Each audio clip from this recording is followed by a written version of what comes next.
Okay, we're going to pick up more or less where we left off at the end of Thursday. You'll note that there has not been a poll posted yet for office hours that will go up during my office hours today. My weekend was less productive than expected. So a couple things got pushed a bit. Kahoot stuff will start on Thursday, so no worries for today. So do bring an electronic device for Thursday that is web capable, i.e., that cybernetic implant that we keep in our pockets instead of in our bloodstream. Our smartphone works just fine. Laptops also acceptable. Okay, so where we picked off last time, again, I'll review, and we're going to be doing review for the next, basically the next 2 weeks still. But as we do this, we want to start thinking about this in a slightly different perspective.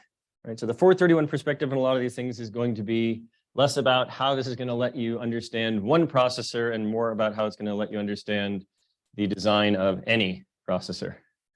Right, so I mentioned briefly on Thursday that you can sort of think about two variants of Amdahl's law. This is the direct variant of the direct Amdahl's law, and then you can have the Amdahl was an optimist, Amdahl was a pessimist. Right, we'll see some examples of that in recitation on Friday.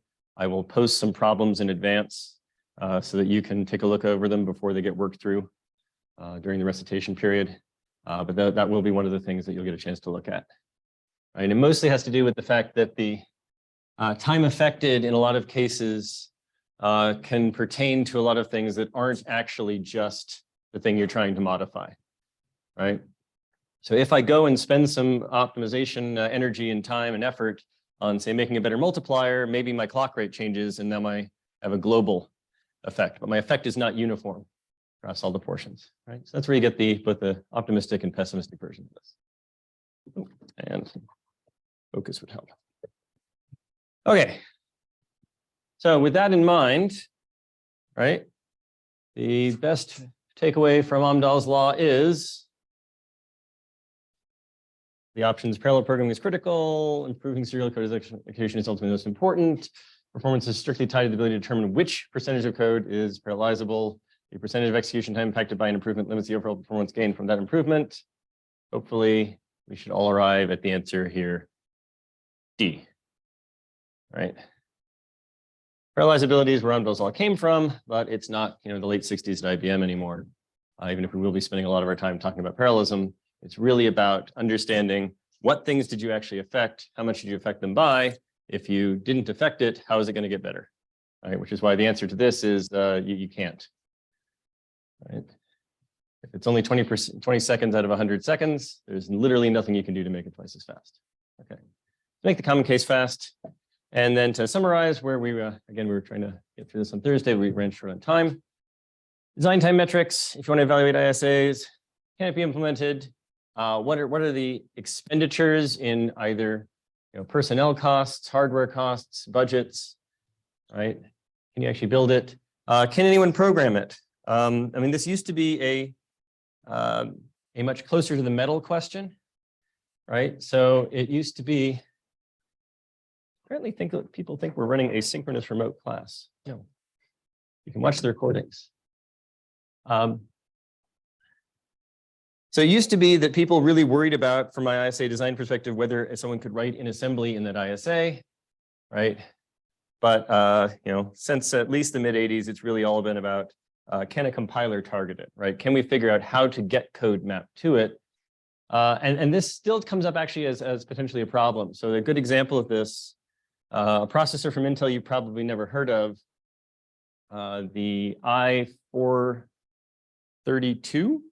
Yeah, it was the 432, which had all sorts of interesting features, had capabilities, if you've ever taken an advanced operating system class, very interesting complex memory models, but nothing could map existing code to it, right? So it didn't really, it's an interesting research platform, but not commercially useful. Right? So you can still screw that up today. Lots of static metrics about whether or not the ISA is reasonable. Right. Again, the space of things you could do is enormous. The bar for being an ISA is terribly low. Recall that the single instruction ISA of subtract and branch if negative is, well, Turing complete, but nobody wants to look at a program which are truly, truly enormous and table driven if you're doing that sort of approach. Ultimately, dynamic metrics are going to be more interesting in most cases. Right? I don't really care how many bytes the program occupies, as long as it fits, as long as I can actually download it, put it on disk, and load it into memory, and then load the relevant portions. I care more about how much actually gets executed.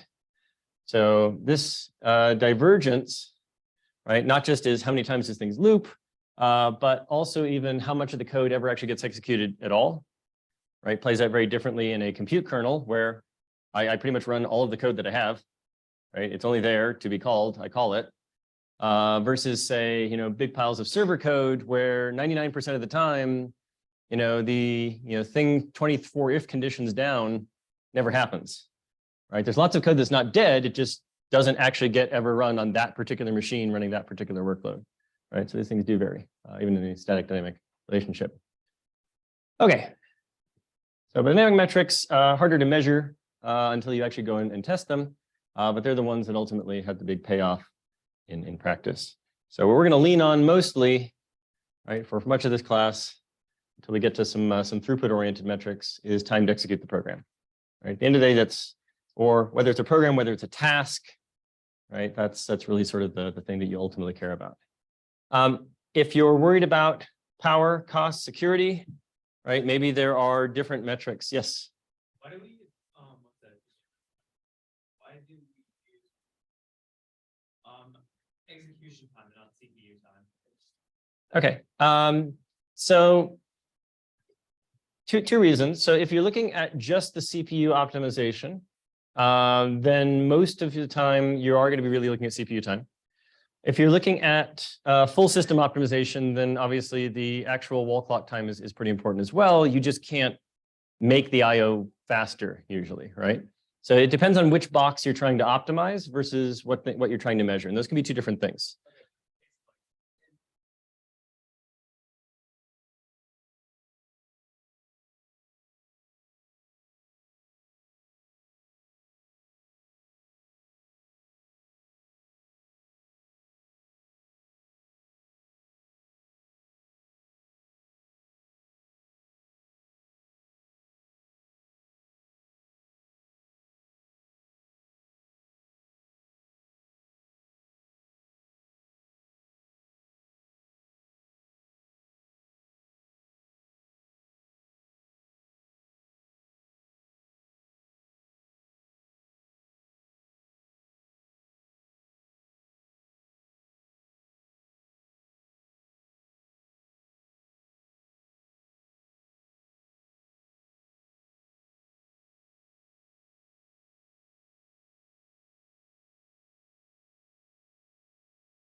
Okay, better? We good? Okay, thank you.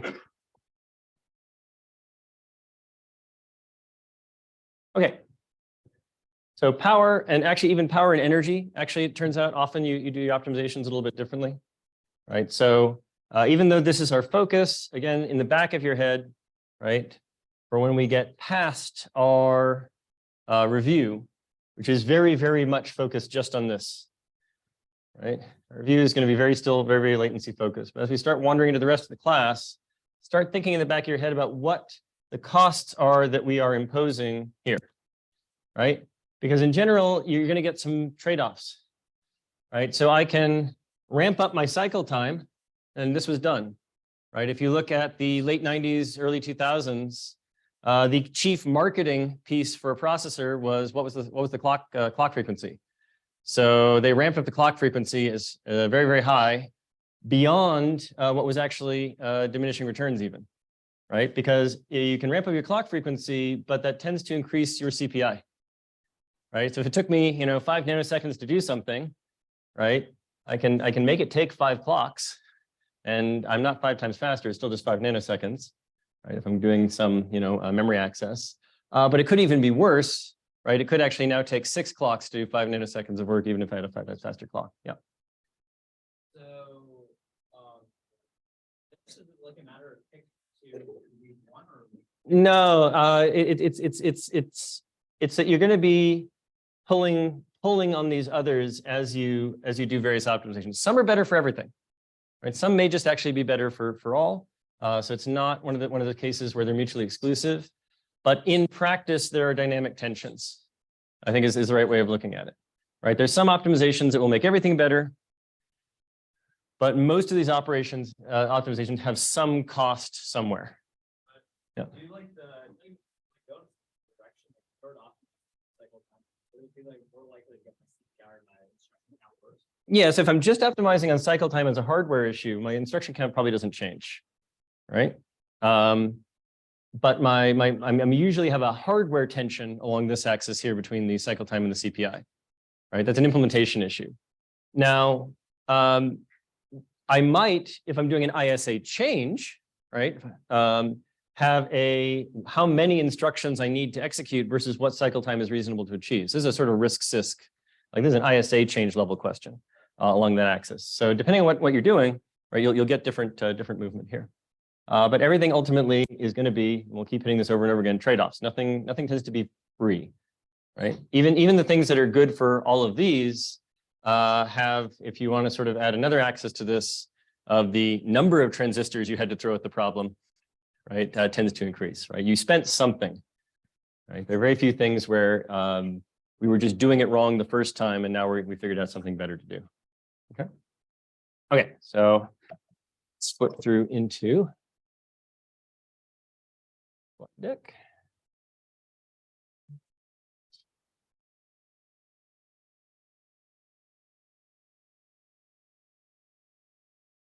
Okay.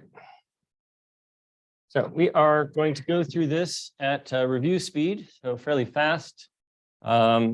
If you're looking for a less compressed version of this, do look at the 2016 slides that are up on Canvas. They spend a little more time on it. And again, we will have the recitations to go over some of these things as well. So we're going to start with just some basic ISA review to get that page back in your head. Obviously, I imagine the vast majority of you have not been spending most of your evenings just randomly programming in MIPS because it's fun and exciting. So it won't hurt to do a little bit of review. We're going to go very, very, very quickly through the arithmetic. We're not going to pay too much attention on that in this class because again, we're not building these, right? So different optimization function for what we're trying to go through here. Okay, so we'll jump past this since we don't have a weekend gap. We just went over it. So let's talk about some basics. So we are living in, since the late 40s, a stored program concept world, right, where everything we're doing is just taking some of the bits in memory and running them on a sort of meta Turing machine that interprets these bits in memory as a Turing machine to go and execute programs. Okay, so if you want to sort of look at a simple example of that, you could imagine that somewhere in memory is some source code, a bunch of ASCII or Unicode, UTF-8, pick your flavor of text. Somewhere is also the already compiled C compiler. So you'll run your C compiler on the source code as input to produce the actual program as machine code. And then at some point later, you'll run the program on the payroll data. It's all just bits, right? So this is not novel, but this is the world we live in. But what it also means, right, that we need to keep in the back of our mind as useful is that this is the root of all the binary compatibility stuff, right? If you're programming not by flipping a bunch of relays and switches on some computer in a room about this big, old ENIAC style, right? Then this makes the software distribution and the whole economy that we live in viable, right? Now, ISA compatibility is not enough. If you want binary compatibility, you also need ABI level, right? So remember, the application binary interface is why your Linux and Windows programs aren't necessarily cross-runnable. Long story short, another way to look at it, this source code for the accounting program does not, in fact, contain all of the information needed to run the accounting program, right? Your user code, right, needs to interact with the C runtime, needs to interact with any libraries it's going to load, needs to interact with the operating system, right? So there are other pieces of code that you did not write. There will always be pieces of code you did not write, at the very least, unless you were running on bare metal, and you might be embedded system style, you're just running on bare metal. And so in that case, you need to be compatible not just with the hardware, but also with all of the other pieces of software that someone already else compiled. That's where you get the application binary interface, right? So for instance, the ISA provides a instruction to help you do syscalls, but how Windows wants to use that, how Linux wants to use that, everyone has their own ideas of compatibility. Okay. So we're going to be spending all of our time with a von Neumann contract, even when later in this class, we actually start doing a little bit of data flow in the middle of our von Neumann machine when we go to dynamic scheduling, because it's faster. But this is the contract that all of our ISAs work on, right? So anything that you are targeting today, unless you are doing, like embedded FPGA design, has this very simple, straightforward contract. Right? It's a von Neumann fetch execute cycle for how instruction gets ordered, when an operation actually happens. So somewhere in memory is all of your data. And so the way that things are going to work is you are going to, from memory, right? All you need, the whole state of your von Neumann machine, right, is the memory and where in memory your next instruction is. That's all you need. Right? Logically speaking. And yes, there's some local state and registers and so forth, but basically, a very, very simple amount of state, not much to keep track of. Okay. So your program counter points to where you're going to get the next instruction from. You get that data, you figure out how to interpret it as an instruction. How did you know it's an instruction? You didn't. You just assume that if the PC points at it, it must be an instruction. So if you, screw up your PC and have it point into the middle of your, B+ tree, it'll try to fetch parts of your B+ tree and pretend they're instructions, and bad things will usually happen, right? So it has no idea, right? It's just bits. It needs to get the operands. Now, again, in the back of your mind, start thinking about how to generalize this. In our 331 model, right, there are very few places that the operands could come from, and the relative cost of getting different operands was, didn't have an enormous amount of variance, except perhaps between the idea that you might have to go out to the cache system or memory versus something in a register. This is going to get wider and wider and more diverse as we look at more and more design options. So again, think back to that picture of that Zen 3 architecture, right, where you had all those pieces of memory distributed across the chip. Clearly, getting data from here and getting data from the other side of the chip are not going to have uniform cost. Right? So this is going to be something that keeps coming up more and more as we sort of advance through time. So getting operands, it will turn out, is actually where a lot of the energy in a modern processor goes. Right? Doing an add is cheap and fast. Getting the two things to add can have an order of magnitude more cost and energy than actually doing the operation itself. Right? Okay. The data path is going to execute the instruction once the operands are actually there, right? And then the results are going to be written to wherever it's supposed to go, and then you update the PC to do it again. Very simple execution model, right? This is sufficient, right? Now you should also already be thinking that this is not perhaps the most natural expression of operations within a program, right? So let's think about a really, really simple example. All right, let's say I've got something, I'm not going to do the whole set of code. I got some loop, right, for whatever, and I want to do something like sum plus equals, A of I plus, B of I. So I'm looking at something that's basically logically load, op, or even let's just do it this way. Let's just say C of I. So a load op store is the general pattern. I load two things, I do an operation on them, I store them back somewhere else, right? If you think about what's going on there versus what you're actually asking it to do,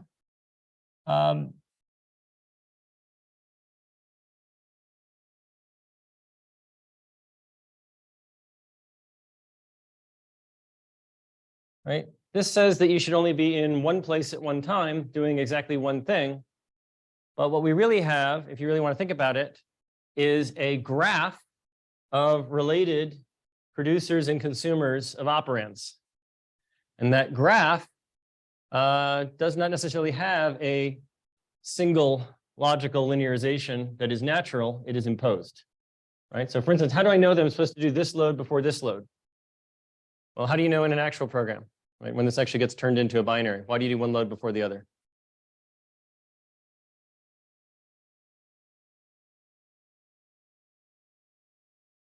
Sure, but to be more direct, the compiler makes an arbitrary decision because there is no ordering, right? It just puts one of them first in the binary and then the next, and the PC advances by 4, right? So von Neumann imposes a bunch of constraints in order to produce a linearization of a graph that has a lot of internal structure.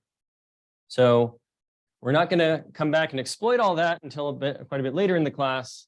But again, sort of prefetch that into your mind that this is not the only way that you could execute things, right? There should be some way, some world where I can do both of those loads at once, right? There shouldn't be anything preventing me. Okay. So in terms of ISAs that are still extant, there have been a whole bunch of RISC designs since, again, the early to mid 80s is when a lot of these came into existence. RISC-V is a little newer. So if you look at the difference between RISC-V and MIPS, they're not actually radically different, but RISC-V is a little more modern. Of the CISC designs, x86 is pretty much all that's left. The reasons for that are economic rather than technical. You know, it turns out that modifying code actually costs a lot of money and confidence. Right. So again, you go back to those optimization metrics. You know, we think, oh, performance, performance, performance. Let's say that you are Oracle. Oracle does not care about performance. Oracle cares about the fact that you believe their software works and your data is safe with them. So therefore, any change to their software is a threat because it might break something. So the amount of performance improvement that you need to offer them to make them, you know, potentially worry about any loss of confidence is turns out to be quite high, right? So not everyone's optimizing for the same thing. Software is actually still hard to modify, even though essentially it shouldn't be. There's a lot of inertia. Okay, so if you're looking at the run-up to the 1980s, right? You really were designing ISAs for you know, relatively simple compilers and often people to use, right? There were people who were assembly programmers. That was something that people did, right? Up until compilers got, well, quite good, right? Partly it was that if you have a CISC design, getting the compiler to do all this work for you is actually a little bit hard because it's very irregular, right? So writing an algorithmic approach to handle a whole bunch of weird irregular cases that were designed to make, you know, people thinking about things easy turns out to be hard, whereas having something where everything is very, very regular turns out to be very easy to throw an algorithm at and do general optimizations on. All right, so compilers got very good. So mostly you're now worried about whether your ISA allows the compiler to target code in a way that is efficient, right? That said, there are still a bunch of pieces of code out there that don't even have source anymore, right? I mean, there's some things where you have to find, you know, old COBOL programmers and, you know, keep some, you know, government database from 1967 working. And there are other cases where you can't even find the source code. So there's no point in even trying to hire a programmer. The only thing you do is actually make sure that the emulation of the 1970s era mainframe that is now running on some other machine keeps working so that we don't lose the data on some people who, you know, still need their retirement benefits processed, right? So there's a lot of, as I said, inertia out there. So MIPS CIS versus RISC. RISC won on the technical aspect and CISC won on the economics. But fortunately, ever since the Pentium Pro, you don't really entirely have to choose, right? So all of these CISC designs, the x86 machines that are out there, are CISC on the outside, RISC on the inside. We'll go over how that can work a bit later as well. Okay, so this is the good design principle for actually building and implementing hardware, which is why it's at the heart of even the CISC machines. And it turns out that simplicity and regularity are good, right? If you want to design hardware structures and you want to design something that you can optimize against, regularity is your friend. And it allows you to actually put together reasonably lean and efficient exploitable machines.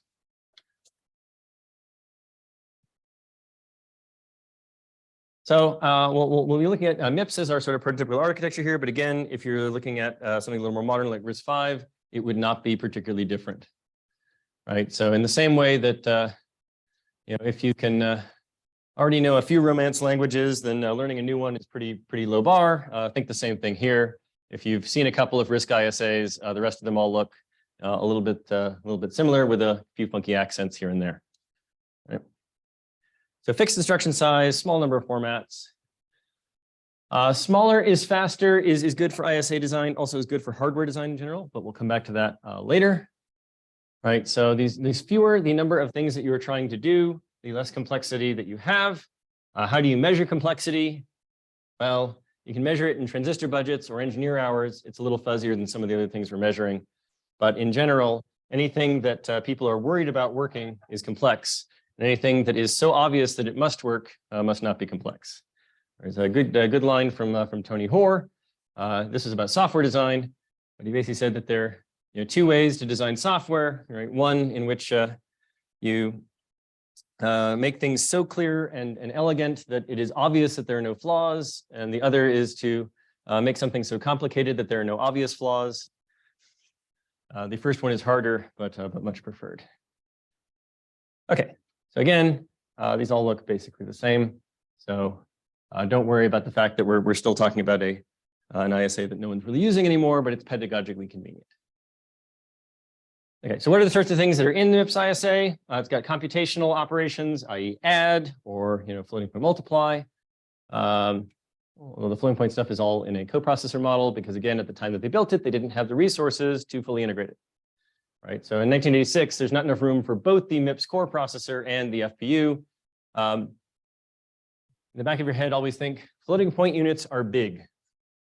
Right. So the relative transistor cost of floating point versus integer math is higher.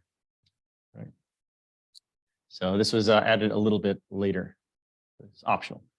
Okay, loading and storing. This is a load store architecture, right? That's one of the classes of architecture. And this refers to where do my operands come from? Right. So how do I specify where something can come from? So load store architecture only loads and stores, the various flavors thereof, can access memory. Nothing else can touch memory.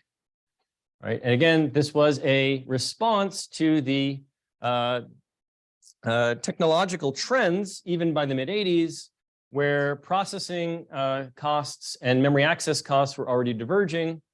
It has not gotten better. It has gotten worse and worse and worse and worse. Right. So this is a split here versus your x86 style, where an add instruction could easily get an operand either from register file or from memory. They said, oh, it's just getting an operand from wherever it is. And here it's like, no, we need to treat these specially because these cases do not look like the other cases. Accessing memory is a fundamentally different operation, but the costs are so radically different. Control ops, already mentioned floating point. There are some other things, memory management, ISA interactions, right? How do you actually manage your TLB, IO control? We're not going to worry too much about those, but they are there. 32 registers, right? And then their general purpose. Again, general purpose makes it easy for compilers to target. I got a couple of things here for arithmetic and the PC state. Right. So if I know everything that's in here and everything that's in memory, that's enough to get my von Neumann model running on MIPS. 3 formats, all 32 bits wide. We don't really need to worry too much about this. We're not going to be going in a great deal of depth in this class. We're just going to try to remind you about some of the design decisions that are there, right? So for instance, again, I could have chosen any number of registers I wanted to, but there's a cost in terms of how big my instruction gets, right? There's a cost in terms of how many things I could realistically access. So if you start thinking about the space of things that I could have built, right, that's what's going to go on here. Okay, so again, operation field, so you can figure out what it is, functional field so that you can extend the operational field so you're not stuck with just 64 operations. Some register specifiers, shift amount, right? So our register file in a MIPS design is just going to be at 2 sources, 1 destination, right? That's your limitations on the bandwidth.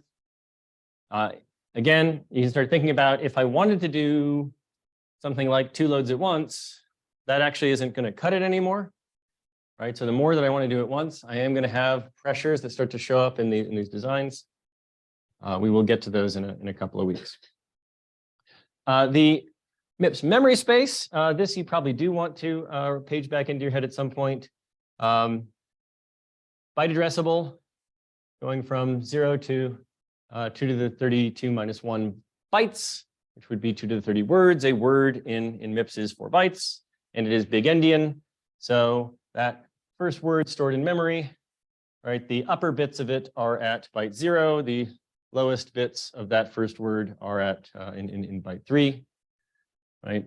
Again, arbitrary design decision. Okay. Addressing modes, right, is basically, again, saying how you can get your operands, how you can specify locations that something is. There are lots of options here. MIPS went with a very, very small number. Something like, for instance, the VAC 78 had, 16 different addressing modes. I think that was just for memory. So smaller is reasonably better. So I can specify a register directly. I can specify a location in memory as a combination of a base register and an offset. I can have an immediate baked into one of my instructions. I can do some stuff that is PC relative, almost entirely for my control operations. Okay. Again, mostly for those who were not recently doing any MIPSing. The destination is on the left. Right, so add T0, S1, S2 is summing the contents of registers S1, S2 into T0, right? Similarly, sub T0, S1, S2 is subtracting S2 from S1 and putting it into T0. Okay, so this is what we would call 3-address code, right? Basically, there are 3 source, destination, right? It's a sort of a common pattern for whether it's MIPS, RISC-V, ARM, all these sorts of things. This differentiates it again, in a vacuum, you'd say, well, I've always seen 3-address, so what else were you talking about? Again, if you've looked at x86 code, it's not 3-address. Most x86 code only has 2 things specified. So one of the operands is implicitly also the destination, or based on the nature of the instruction, a destination is implicit. So this is a little cleaner if you're looking to try to understand what's going on. x86, you really do need to know where all the instructions put things. Okay. So again, looking at where you want to look at this from a design principles perspective, you want to make the common case fast, but that also means figuring out what the common cases are. So again, if you pick a workload, right, you will get some sort of optimized design for it. If you pick all workloads in the world, you'll get something that is not exactly optimized for any of them, right? But is optimized for some sort of logical centroid for which no program might actually match, right? So for instance, in the same way that if you take the mean score across a bunch of people, no one might have gotten that score. Same thing sort of here with optimization. So do understand what your common case is. The answer to this is no. It will not be the same in the future. So this actually happens all the time, right? You get some killer app, right? And then you realize that your current architecture is not optimized for this program that didn't exist at the time that your architecture was designed, right? Happens all the time, right? Then you add some new extensions and move along. So some things are going to be good rules of thumb that are probably not going to change. Right, so accessing registers is going to be fast. Accessing memory is going to be slow, right? You can try to do some things to fix that, right? The tail end of these slides go all over are about caching, which is an optimization to try to fix this problem. It doesn't fix it, it just mitigates it.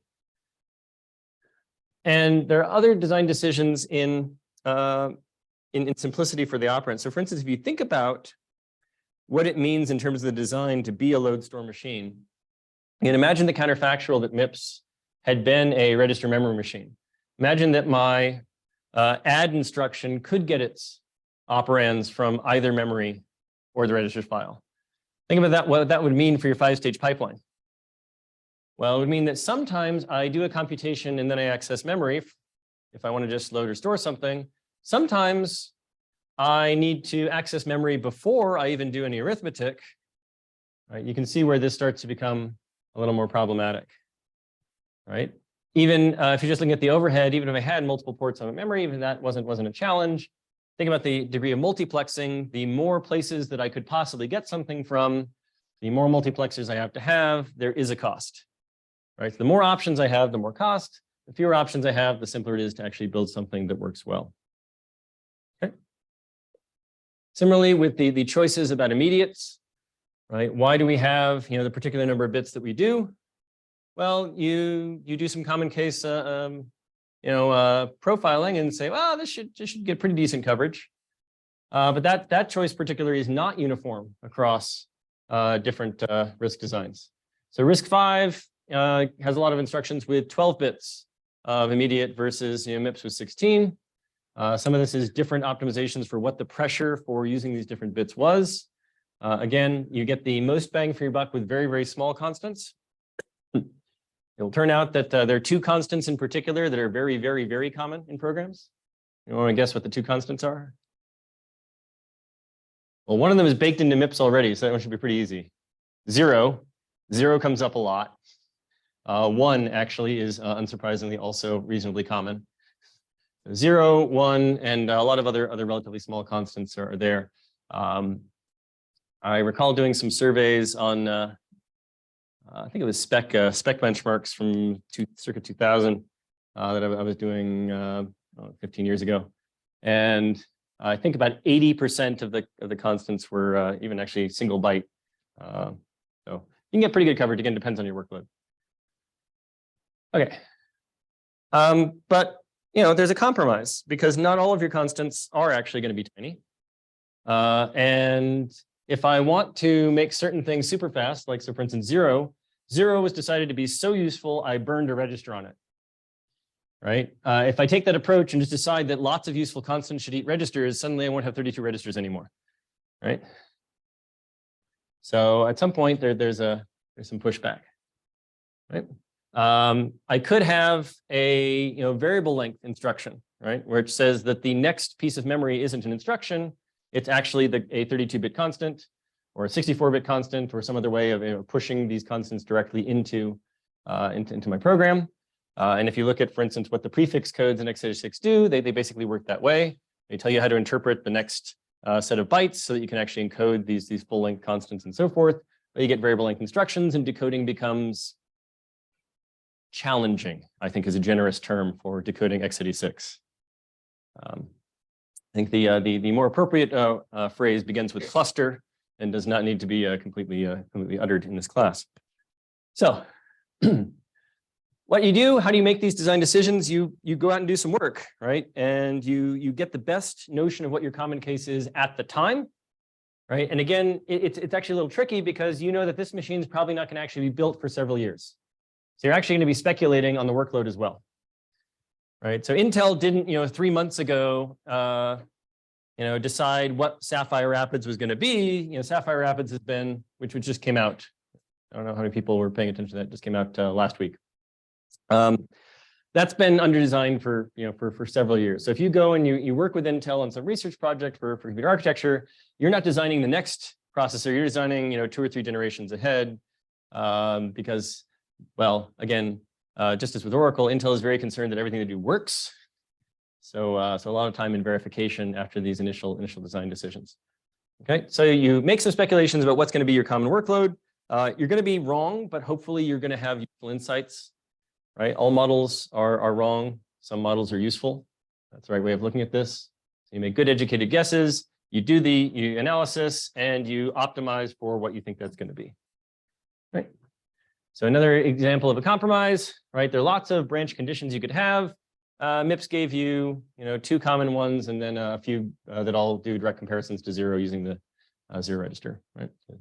And then for the uncommon cases, use a separate instruction. Just do a 2 instruction pair. That's a trade-off. Number of instructions versus the complexity of implementing arbitrary comparators.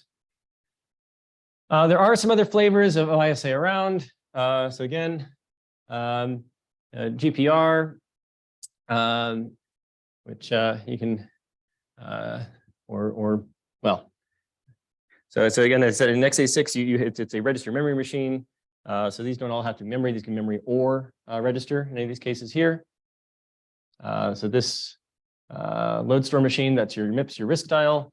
Stack machines, I know I mentioned this in 331, but there's no reason for you to remember. The stack machine ISA that's still actually around, anyone remember? JVM, or for random historical reasons. The JVM, you think of the Java bytecode as an ISA, and if you do, the Java virtual machine is a stack machine. There you go. Accumulators were the machines that you built when you could only afford one register, right? Because your register was, this big. So, and your memory cells were actually much smaller. Mercury delay lines, good times. So, way back in the day, accumulator machines. If you think of a best way to think of an accumulator machine is like an old school calculator. Right? We just have the current sum, and then everything else is a reference to operand. So those designs are around. They still find their time and place in particular embedded designs.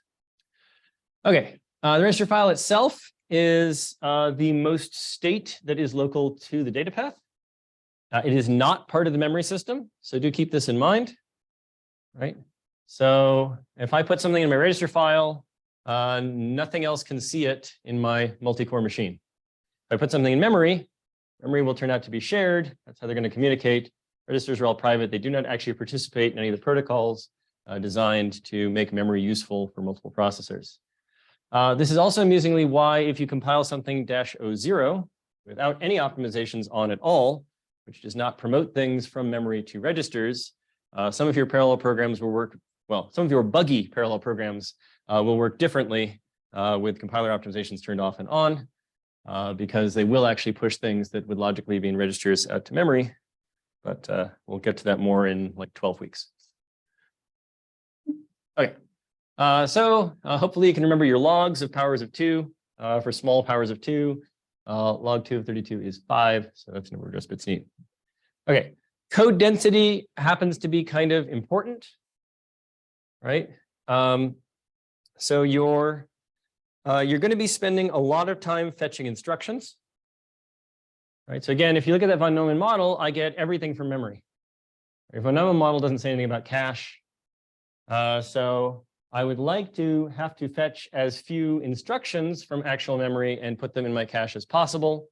This is why, in fact, if you look at more advanced optimizations, you even get things that do L0 loop caching, right, to try to get really, really local copies of code that are going to repeat repeatedly. We'll look a little later on. We'll see things like microcode caching. So code density is one area that CISC actually does continue to win in. So one advantage x86 does still actually enjoy is x86 code is dense, right? I need fewer bytes to specify the same program. So I do get a little bit of a win on my instruction fetch bandwidth. But code density does come with limitations in how many things I can actually access.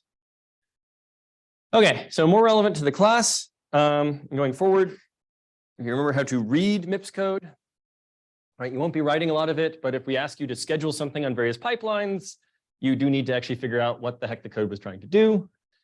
So 0 is always 0. It's hard-coded. It's a hardware constant 0, right? This is ABI here, not ISA to some degree for what these are used for. But in the convention that we'll be using in this class, mostly, unless told otherwise, this is the general setup. Right? So AT is reserved for the assembler register to handle pseudo instructions. V0 and V1 are for return values for procedure calls. A0 to A3 are the arguments for procedure calls. T0 to T7 are the temporaries that are not preserved on calls. S0 through S7 are the saved values that are preserved on calls. Here are some more temporaries. T8 and T9, the other use for these is actually for the kernel in certain ABI compatibilities. We're not gonna worry about that in this class. We'll just use them as temporaries. We're not going to be dealing too much with the OS interactions. Global pointer, so that points to the global variable portion of your memory. Right? It is convenient to be able to find a bunch of constants that you have loaded at program time statically that also tend to point to where the other portions of memory are, for instance. Stack pointer, stack is at the top, goes down. frame pointer that is relative to the base of your current stack frame. And then these are all, again, ABI based. And this one actually has some hardware relationship in that the jump and link functions, in fact, all of the and link functions, right, are going to write this register implicitly, right? This is where your return address is going to live, right? Okay. So load word, load byte, load half word, etc.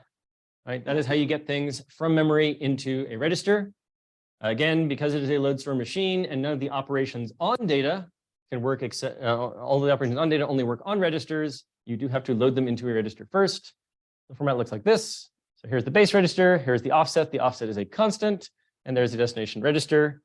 Store word, for reasons that I will never entirely understand, has this is the destination in memory over here on the right. I think I put it on the left. I don't know why. But here's the destination in memory on the right, and there is the source data on the left. Okay. So most of the structures that you'll be dealing with, this constant offset is fine, right? So plus minus, plus minus 64, no, sorry, 32K bytes, yeah, is plenty. Most of your base pointers are pointing to the base pointer of some sort of logical program object.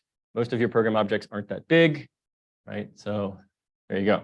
And if you have something that is bigger, it's probably actually fragmented internally in some interesting way, or it's an array and you're doing relative access, and so you're just incrementing the base pointer directly. Right. There you go. Right. So again, so if you want to look at some particular example, right, this is what your memory access would look like. So if this is 24 off of S3, right, then I would take whatever the value in S3, let's say it's currently 0x12004094, right? I would add this value to it, produce this new value. There is one global memory space, right? So there's only one memory space. I don't have separate memory spaces, nothing interesting there. So everything that my program can store, my approximation of infinity in my 32-bit machine is 4 billion. Is that a good approximation of infinity?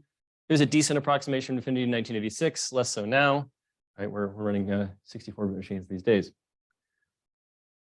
Now, one other thing I do want to note here, as a restriction on the MIPS ISA, it's not technically on the slides, whatever this value is here, for a load word does need to be word aligned, right? So and that has to do with not what the constant is, not what the base address is, but with the result of adding them together does have to be aligned on a 4-byte boundary. Otherwise, MIPS will be very, very cranky and throw an exception, and your program will probably crash, or otherwise have to go to a handler. x86 doesn't care about alignment.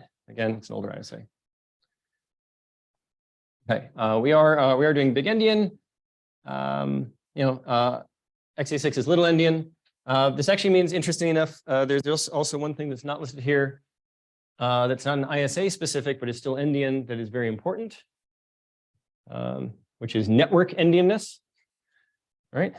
So the way that you get a bunch of machines to talk to each other that don't actually agree on what endianness is you have one common agreement about what all the network traffic endianness is going to be, and then you leave it to the machines to put it into the right format and back out locally later. There you go. Network endianness is even more fun because you can get things that are actually nibble based rather than bytes. Because again, Ethernet had a limited number of wires. And so you're doing 4 bits at a time rather than 8. Okay. Loading and storing bytes. So when you load a byte, you still end up with a word-sized object because all of your registers are word-sized. Right. So I will write the entire 32-bit register with a value from my load byte. Right. So I have load byte versus load byte unsigned, depending on whether I want to sign extend or not sign extend those remaining 24 bits. Store byte, on the other hand, only writes a byte. Right, so I don't write the entire word in memory, I just write the individual byte that I'm working on. Again, I'm going through this very fast. This should mostly be pretty straightforward review, but again, stop me if any of this doesn't continue to make sense and trigger the right memories. Okay, constants, we're going to encode them. We already talked about this a bit earlier today. Right, so 0 turns out to be so common that it's worthwhile to just burn one of your registers on it.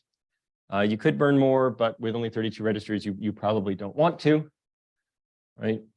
And this is going to cover even with 15, or as I said, a smaller number with something like RISC-V, a little more modern, different constraints. Even 12 bits is going to cover the vast majority of the cases that you are concerned about. And if you have big constants, just use multiple instructions, right? So load upper immediate, we'll set the upper 16 bits, or immediate, we'll set the lower 16 bits, right? These are both fast. All the data is in your instructions. So really the only thing you're limited by here in terms of executing this is the fetching of the instructions themselves, right? The other way to do it would be that you could have a table of constants in memory somewhere and do some loads and stores. That tends to, in practice, not be what you want. A little more expensive. I'd rather burn 2 instructions than have an indirection. Okay, shifting. Again, if you're doing bitwise operations, you're trying to extract bytes from larger words. Again, a common case where you're dealing with this is in, say, string processing, right? Your Unicode is going to be some byte sequence, right? You need to actually sort of pull these around and work on them properly out of some longer strings stored in memory, right? ASCII, well, those are at least all just bytes, right? Same sort of idea. So this comes up pretty often for that. Also for some arithmetic hacks, if you're looking at sort of constant multiplication, these sorts of things. Okay, I don't need a whole lot of bits because if I have a 5-bit shift field, right, I only have 32 bits. So if I shift it more than 32 bits and a 30, if I shift more than 31-bit positions in a 32-bit value, I've just shifted it entirely off the edge of the word anyway, and I've lost all the data, so not really relevant. The thing that would also be useful that you don't actually have here, there's something similar to a shift called a rotate. Some ISAs have rotates, right? So rotate just means that when I shift it off of one end, I push it in the other. This again can be useful for other sorts of things that you're doing, but you can do that with a few different instructions on top of shift. Okay, and or nor, having a 0 around, you can do negations and figure out how to do useful things. With the rest of that, you can build the rest of your Boolean functions. XOR is around as well, right? So XOR actually also fairly useful. Okay, let's talk branching. Right, so if I have a straight line linear piece of code, that's great, but it's probably not very interesting semantically, right? Most code that you care about has to make at some point a decision about which instruction comes next, right? That's mostly going to be in the form of a branch, right? A good rule of thumb, and again, think back on this when we think about various optimizations that either the compiler or the hardware are going to try to do later. A key challenge, in fact, in getting the performance we want is that these branching decisions are actually quite common.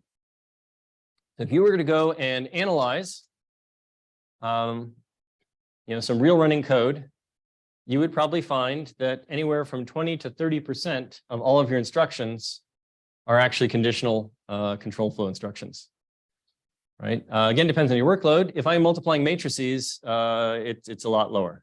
If I'm multiplying matrices, the fraction of control instructions could be single digit, right?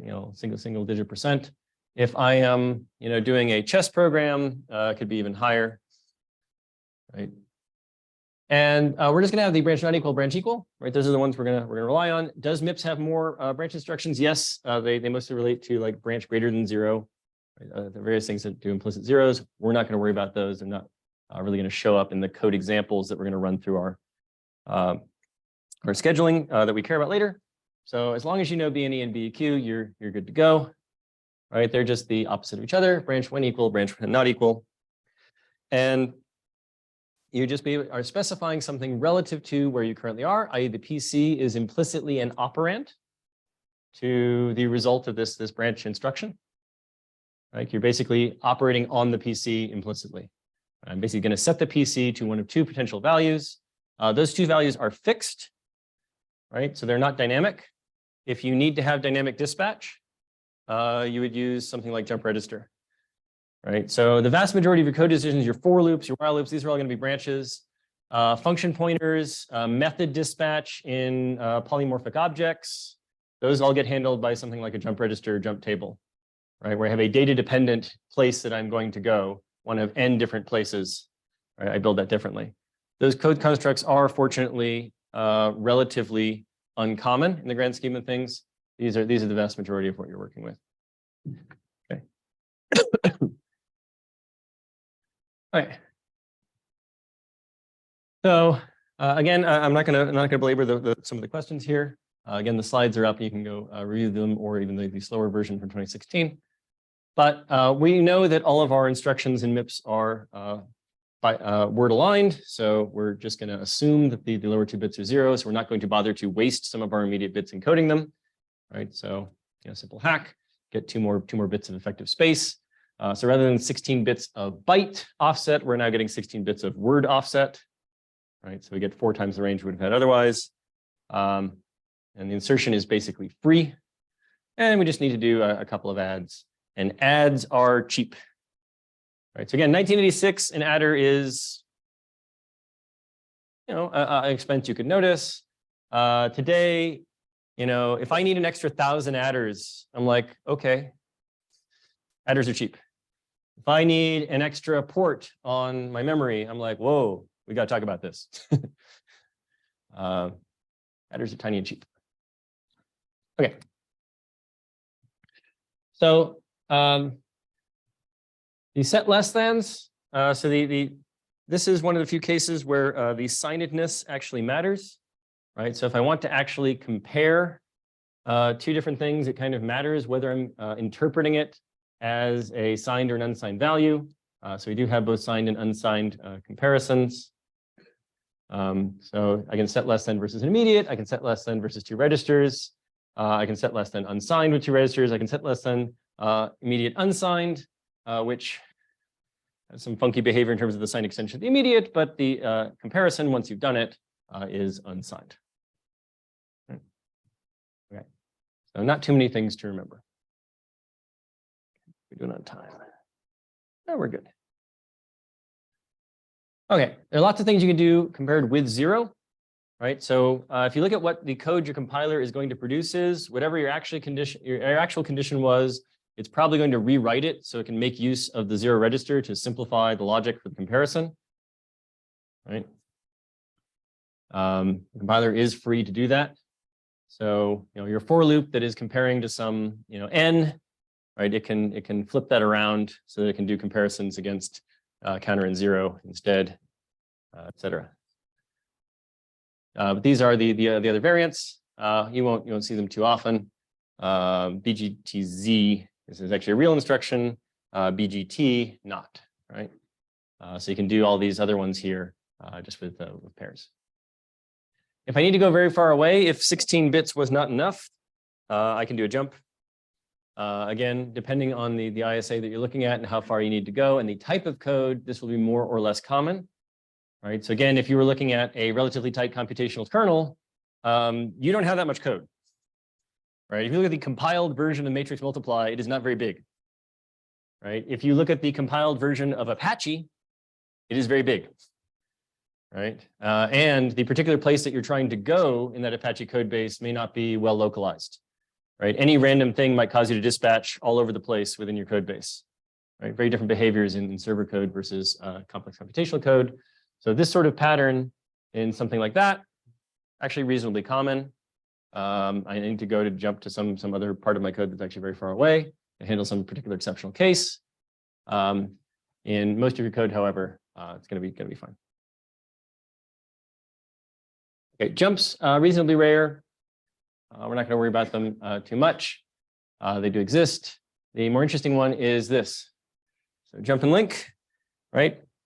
Now, why do we need jump and link? Do we actually need jump and link?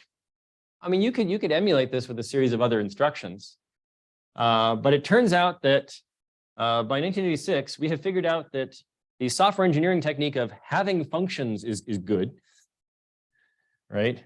Having functions that are actually functions is good. So and again, before you were born, but so there are languages that don't actually have functions. So if you look at a language like BASIC, BASIC actually doesn't have functions. BASIC has no idea of stack context, has no idea of a call stack or a function call tree. BASIC just has goto. Right? So people manage to write programs in global memory spaces, similar with Fortran actually even as well. Different design spaces. Fortran did a lot of static memory allocation because the machines it was designed for were very, very memory constrained.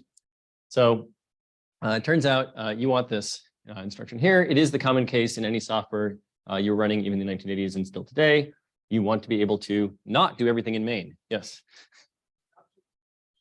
Mm-hmm.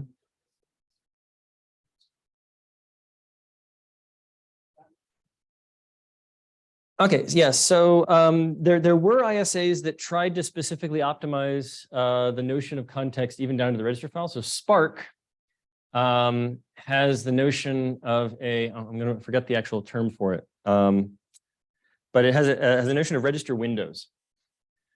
So with Spark, you have sort of your logically local register 3 in your window, but that might not actually be a physical register 3 because it actually has some depth of context and sort of automatic fill control.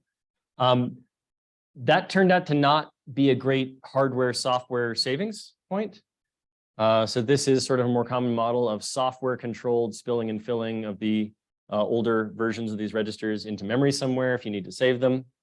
But yeah, you could try to go all the way down and say, oh, I'm going to solve everything in hardware. I'm going to do function call support, 100%. Hardware is going to back everything up. And then everything can have its local context version and the version between this version in this function call and then the previous ancestor. That'll be a hardware's problem. It doesn't always turn out to be a good idea. So, we'll see an example later with something called VLIW, where they decided that solving all these problems should be the compiler's job. That didn't work out. Sometimes with Spark, that's a good example. In register windows of the hardware was going to solve all your problems. That didn't necessarily work out. So we'll stick with this version. Yeah. So there is some overhead, right? Supporting a function call, not having a single global space for everything. Does mean you have some moving data back and forth between memory and registers as you move in and out of contexts. But it's worth it for having code that works. The classic paper, very, very old paper, goto considered harmful by Dijkstra. A good spaghetti code. Okay. Nobody wants spaghetti code. We want structure. Okay, but the key thing that you need with a function is you need to be able to return, right? So this is why you have an instruction support here, because this common pattern of I need to go to a place, but I need to also actually remember where it in fact is that I'm going to return to doesn't work very well when you can't read from the PC register. Right? This is basically what this instruction is fixing. So in other ISAs, where the PC is a readable or even sometimes writable register directly, I wouldn't need to do this. I would just do this with a series of other instructions that operate with the PC as my source operand and to store it somewhere. Since MIPS does not allow you to directly touch the PC, it only allows you to indirectly touch the PC and then figure out what the current PC address is, then this is an instruction here that's going to let you do that. Similarly, in fact, if you want to actually get access to the current PC for things that aren't function calls, you can do the same sort of thing here, where you basically call to your next instruction, but then you'll know where you set the PC to. You can do some relative arithmetic on that. Useful if you're doing, say, self-modifying code or something. Okay, and then we can return. So jump register just is used for function returns. It is not a function return instruction. If you're used to x86, x86 actually has call and return instructions that actually do some of the stack setup as well as a SYSCI. Here, the stack setup and stack teardown are done independently of the actual movement of control. So jump register is in fact a general way to shift control to any dynamic location. So I said used for function returns, used for dynamic dispatch, DLLs, right? Anything where there's an indirection on where it is that you are in fact going to go. Now, again, if you think of this from a perspective other than performance or ISA design, think about security, right? Go back to branch, right? Oops. These are fairly easy to analyze. My code goes here, or my code goes here. So if I want to understand if I am executing code I am supposed to, right, that's static analysis will tell me, right? There are only a set of paths that it could possibly be on.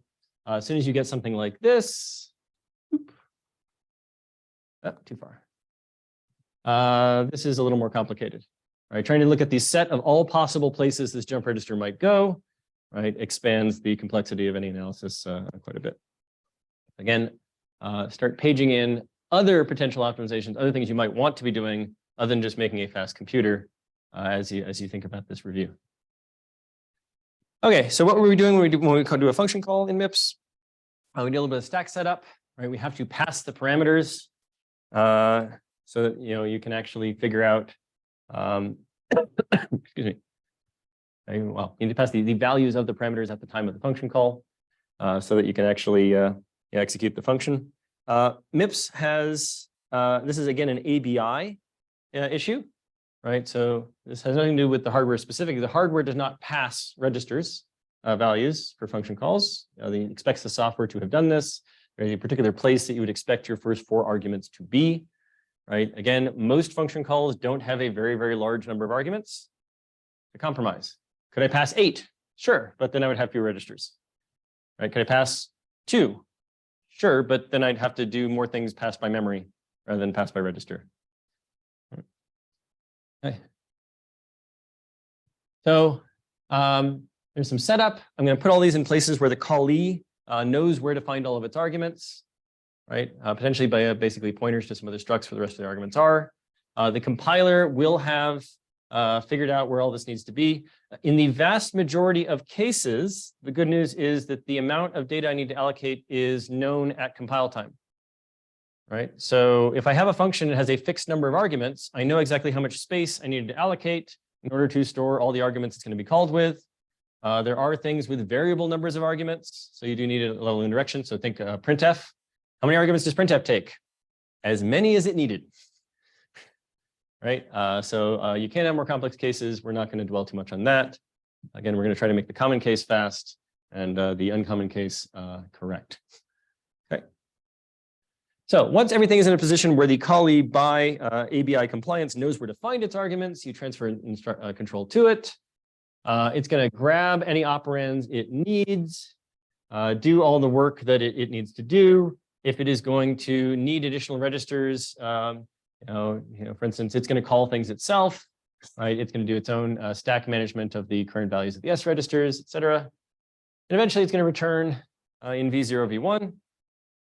So a lot of functions have, well, a single return value. So you're often just going to be using in V0. If you're returning something that is a 64-bit quantity, it will spread across V0, V1. Right? So even in the 32-bit machine, they acknowledge there were lots of 64-bit entities. And if you are returning something much, much larger than that, you will almost certainly be returning a pointer to wherever the heck you put it. Or a similar paradigm, often the caller may have given you a particular place in its local stack frame that you were supposed to populate via memory direction. Okay, return control, unwind the stack, do all the cleanup, and then resume, right? Again, the stack starts high and grows down. Does not start at the highest address. That's reserved for OSE things in the MIPS ABI, but it starts fairly far up your memory space. Right, the stack pointer points to where the current top of the stack, which logically is the lowest address in the stack that actually has data in it. Right, so a dereference of the stack pointer should always be valid. Right, that is something that is actually on the current active stack. Right, so I grow the stack very simply. I just subtract bytes from it. And the stack pointer, there, I grew the stack. Now, if any of you have taken 473, you know that there's some asterisks there that must have happened since that's a user space operation. So I have to have actually had pre-allocated valid physical memory that this virtual memory could lay on top of. We are not going to worry about running out of stack space in most of the things that we think about today. But it certainly is possible to run out of stack space. You could have an exception there where attempting to access things are off the end of the stack. There's some ways around that. We'll talk about that more when we get to memory virtualization, TLB support, et cetera.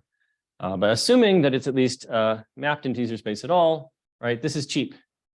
And it's cheap particularly because I know what size of thing I need to do with a very high degree of certainty, or at least I know the relative locations of things with an enormous degree of certainty at compile time, right? So I don't have to run some complex memory allocator to figure out how to get more stack space. I just do an add immediate, right? So allocating space in the stack, very, very cheap. Push data onto it, right? Pull data from it, pretty inexpensive. 5 minutes. Okay, so this is your stack frame. The frame pointer is at the beginning of your frame. The frame pointer is basically what the old stack pointer was before your call plus, -4, right? And then any additional stuff here at as you did, it had to be done before you start executing anything interesting. You'll note that a copy of the return address is logically stored there on the frame. Again, if you take any security classes, you know that this causes no end of problems. If something, for instance, in your local array here is not properly balance checked, writes its way all up to the return address, and then bad things happen. We're not gonna fix that today in the review, but again, this is where some of your Stack Overflow problems come from. They overwrite control data, and then you've lost control of your program. Do you actually need the FP? No, but it can be useful to do things that are relative to this base here. So for these sorts of things here, these address offsets are always fixed from the FP. For most programs that don't have sort of dynamic allocation or spill fill, they don't use a whole lot of data, you can just as easily do them in reverse from the SP and know exactly where everything is. But if you have a large number of local variables and you're running out of temporary registers and you're spilling and filling to the stack dynamically depending on which path through your code you went, then the distance from SP may be variable, right? And so it may be useful to keep around a copy of where you started from to get those fixed offsets at the beginning of your stack. But a common optimization for the compiler is to just say, well, wherever possible, just use this as an initial temporary register because my stack frame is simple enough that I don't need 2 pointers into my stack frame. Okay, now stacks are relatively analyzable. They're relatively small. The real fun comes in the heap, right? So your global pointer is pointing to basically the beginning of your heap, some global data, some static data that was populated at the time you loaded your program. Your heap is where you have dynamic data, right? This is the land of malloc, right? So I have some program input dependent data. I don't know how much it's going to be. I'm going to read some file, copy it into memory. I'm going to have some user input string. I don't know how big it's going to be, and copy it to memory somewhere. So this is not going to be subject to nearly as much static analysis. There's a lot less that your compiler is going to be able to do. Now, from the ISA perspective, you don't really care. It's just loading and storing from various pieces of data. From an ABI perspective, the offsets in here are not going to sort of be fixed and easily analyzable. These are just going to sort of get you where parts of the heap are. And everything after that is going to be dynamic dispatch and indirect on a series of pointers. Right. So malloc, calloc, valloc. How many people have ever used valloc? So valloc is page aligned. So that can be kind of useful. You want to make sure that your structure actually starts at the beginning of a virtual memory page without having to understand exactly what the particular system size is. Good for portability. The calloc will zero things out for you, right? So, okay, we are out of time for today. So we will continue this our review for, as I said, the rest of this week and going into most of next week as well.